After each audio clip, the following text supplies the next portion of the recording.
Hey, my Married at First Sight Australia fans. Yes, we have yet another episode to talk about. And guess what? We got another dinner party. First, the brides and grooms are now back from the retreat. We also have a runaway bride. And then there's a text message that is a dumping that causes absolute chaos at the dinner party. Welcome back to Romance Review TV. It's Lady T. I got another recap for you guys. Married at First Sight Australia Season 10 episode number 24. And without any further ado, let's talk about this dinner party. So it looked like our brides and our grooms have returned back to the Skye Suites from the retreat. Well, at least most of them, because Claire lets us in on a little secret that one of the brides is gone missing. She says she got a message from Taylor saying, "Hey Claire, everything got so hard with Hugo acting like he did. I'm so overwhelmed. So I went back to Tassie yesterday morning," is what she told the cameras. However, Taylor's husband, Hugo, is totally oblivious to the fact that she has fled the experiment. And, you know, Claire says it's a shame that Taylor didn't give up the clarity and the closure that Hugo deserves. Now, down the hall, there's another couple that is left picking up pieces of their relationship following a retreat, which is Bronte and Harrison. Last night, Harrison had a shocking change of heart and ended his marriage over a text message. Well, Harrison and I went into the retreat really strong. I think we had a lot of allegations thrown our way that our relationship was fake. And then all of a sudden, he wanted to speak to me about our future, saying he wanted reassurance. I don't know how much more reassurance I could have given him. I want a family, I want a marriage, and I'm willing to move. But that's not enough for him. I said, fine, do you want me to go home? And he stormed out, texted me saying he can't trust me, this relationship is done. I don't really understand how you can go from saying that you're in love with somebody to breaking up with me over a text message. How do you do that? The couples retreat, Melinda said, "You're in a fake relationship." And so I kind of just wanted like a bit more clarity around where Bronte was at, she feels, about like whether or not we'll continue after the experiment. And Bronte got upset and said, "I want to go home." And for me, that was the moment that ended our relationship.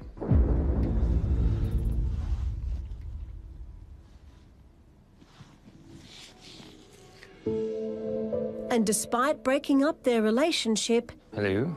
Harrison is hoping to talk to Bronte about entering the dinner party on good terms. I guess I'll sit down.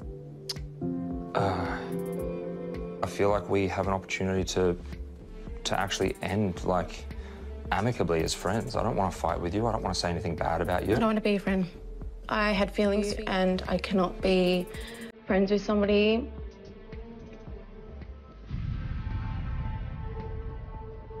that I was genuinely falling, like I can't do it.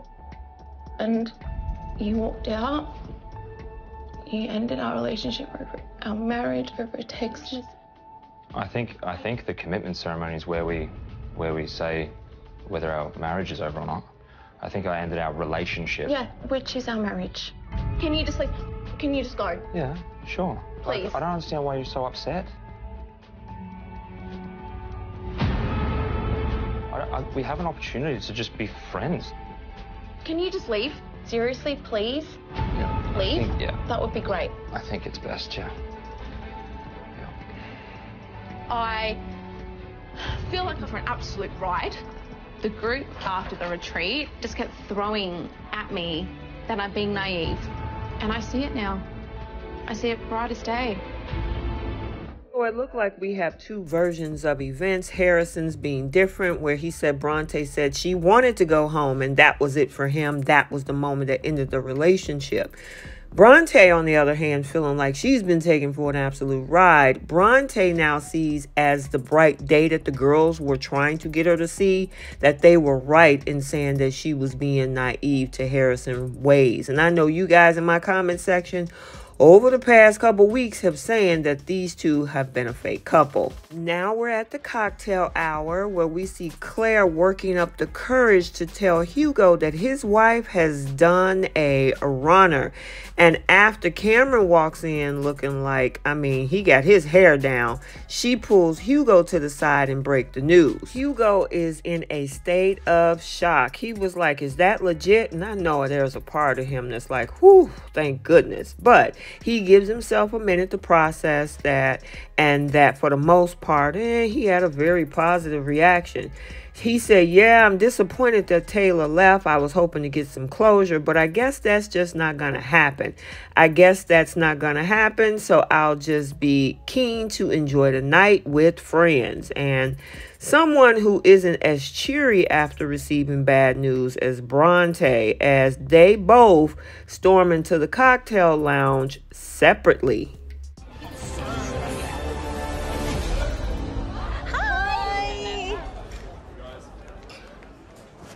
Oh, that's not a good entrance at all. Very. Oh, look at that. That's a separate. We are separate. And that is Bronte making a statement, not standing next to you. Good man. Okay. And the whole vibe and the atmosphere in that room has changed. Yes. Okay? What's happened? What's happened?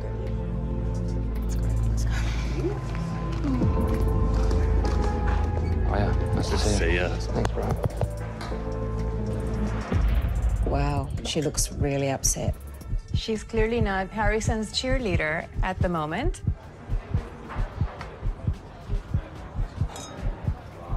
Yeah.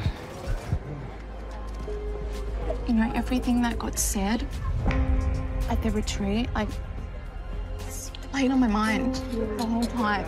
And it's got a massive wedge in my relationship with Harrison. We had a big argument. I've cracked and said I want to go home. He moved out. He texted me and said, I can't trust you. This relationship is over. What? Texted. Over a text. Oh, they've broken up. Being there for him through everything. Put up with a lot. And he texted me that the relationship's over.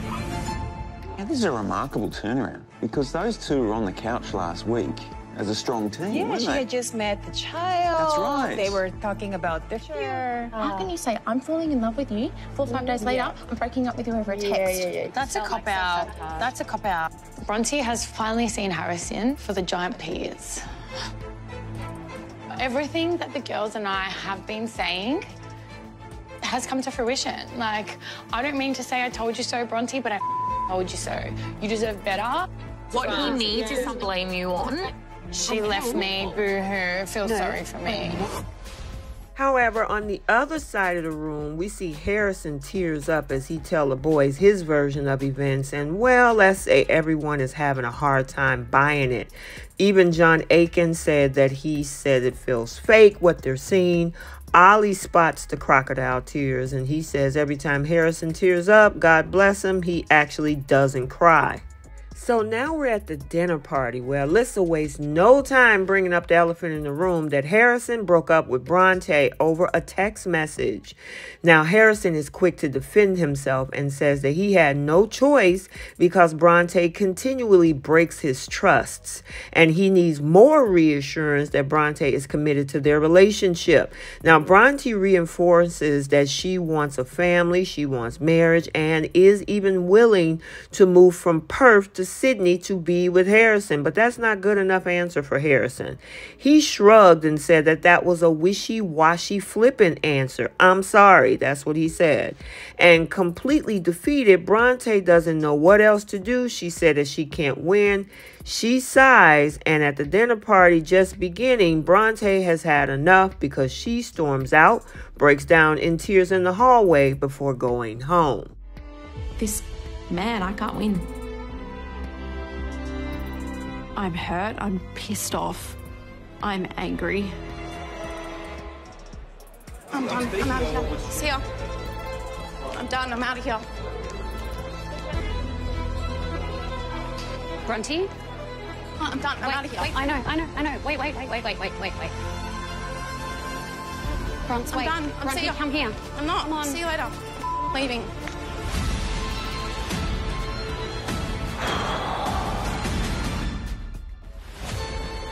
This is literally you deserved better from manipulation. Like, this is literally what I'm talking about. Like, I know, and you didn't have a voice.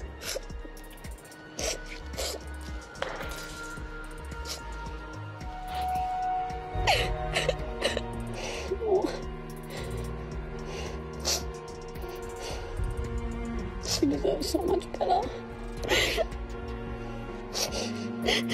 the man that's meant to be falling in love with me. I'm so sorry. So now with Lindo following closely behind her, Bronte starts to cry, saying, how is that meant to be a man that's telling me that he's fallen in love with me? Now with Bronte no longer there to defend herself, Claire now rips into Harrison. Claire questions him, how can you say you've fallen for her and then you say it's over? That's the manipulation that I'm talking about. And I'm like, girl, you did a whole gaslight to Jesse a few weeks ago. Now Harrison, however, doesn't appreciate Claire pointing the finger, and in retaliation, he delivers this blow. Claire, Bronte said that you're only here to repair your image after what you did to Jesse. I'm here because I care about Jesse. Why did you tell Bronte that then? You guys don't have any intimacy. I didn't say that actually, Harrison. Okay. And Why would Bronte lie to me? I doubt Bronte even said that. You okay, Jesse? No. Why not? I feel, and I'm sorry, Claire, but when you wrote stay after I told you that I want to go back to Perth that night, when Harrison said it before, I said, is she just sticking around so she can fix her image here?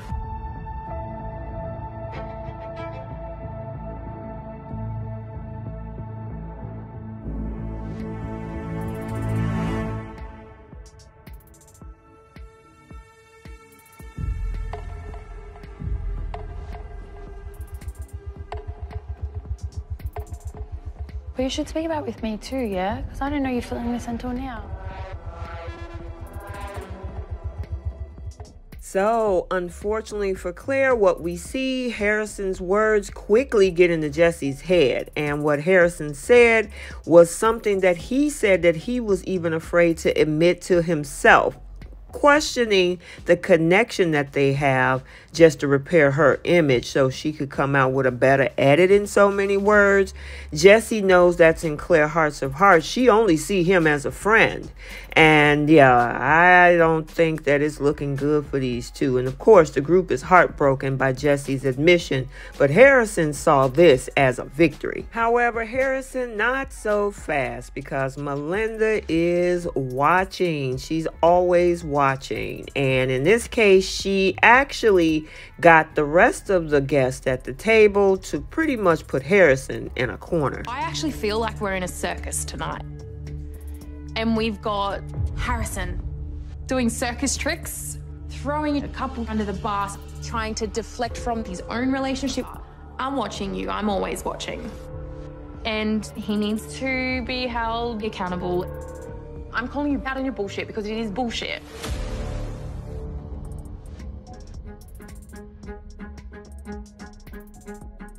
I'm gonna have to agree with that also. And from what I was told, the beginning of experiment, you guys weren't well, and then the flick of the switch, everything was great, and then now it's all about a show. Yes, because Melinda made a comment at the couples retreat, and I'm gonna be honest, it did strike a nerve. And I think it's this. I can see the same thing with Jesse. He knows in his gut something isn't right. Harrison, stop trying to turn it on someone else. It's so obvious what you're doing, deflecting it on Claire and Jesse. I feel like when Harrison gets backed in a corner, he really ducks and weaves. Like, what's going on, dude? The table sees you, Harrison. Harrison is fake. This is the performance that has been going all year, and here is this worst act in the world. We all see through it. I feel like I just got handed these tickets to this performance, and I'm just wondering where I can get a refund.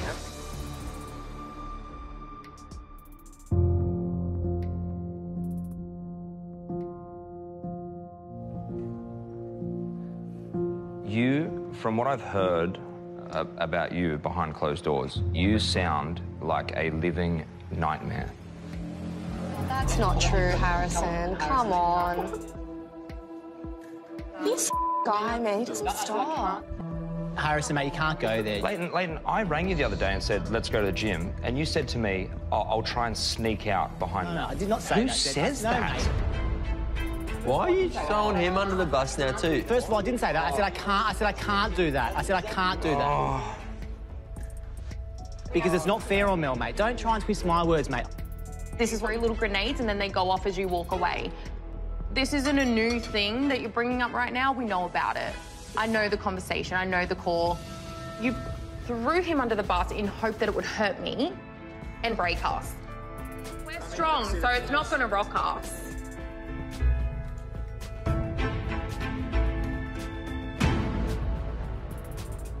I will never, ever let Harrison be the downfall or breakup of me and Leighton.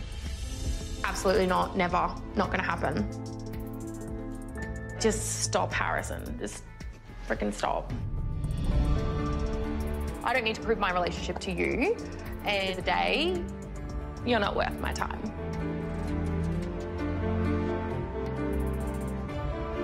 I really feel like when you make these comments, right, it's... Hurts, doesn't it? Well, the chaos is not over because the group erupts into chaos as Taylor arrives late and takes a seat at the table without greeting anyone, including her estranged husband, Hugo.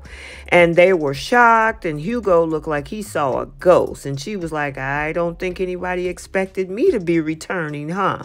Hugo don't know what to think of the situation, but decides the best course of action is to take Taylor aside for a private chat. And he tells the camera, I don't know what I'm walking into, but I hope it would be as respectful as possible. And while Hugo doesn't necessarily expect an apology from Taylor, he doesn't expect a grilling, but that's exactly what Taylor gives him. I mean, seriously, she goes into, there's not one thing that you've done this entire time that made me think that you want to make this work. You let me down. And of course, Hugo is confused as the rest of us. Taylor also has the nerve to tell Hugo that she's gracing him with a second chance. And then Taylor tells the camera that she predicts Hugo will feel bad for how he's really treated her and will profusely apologize and come back running to her. But then she's thrown a curveball when Hugo revealed he doesn't want a second chance. We're not each other's person. Do we even need to go to the commitment ceremony? Because we both know we don't want this. And the two of them, led by Hugo, decides to end things then and there. And Hugo tells the cameras, I think it's time for me and Taylor to call this relationship quits. And I think Taylor's a great person in her own way, but she is not someone that I want to continue to be in a relationship with. Thank God, Hugo, standing up for yourself, having boundaries, and setting standards. Okay, so let's get the conversation started down in the comment section. We had another chaotic dinner party. What do you think is going to be moving forward for Harrison and Bronte, the fake relationship? And then as for Taylor and Hugo, thank God Hugo actually stood up for himself and stopped letting that girl emasculate him. Let me know your thoughts. So I hope you enjoyed this recap. Stay tuned for other recaps and updates on this channel. And until the next video, like, comment, and subscribe, and we will see you next time. Bye.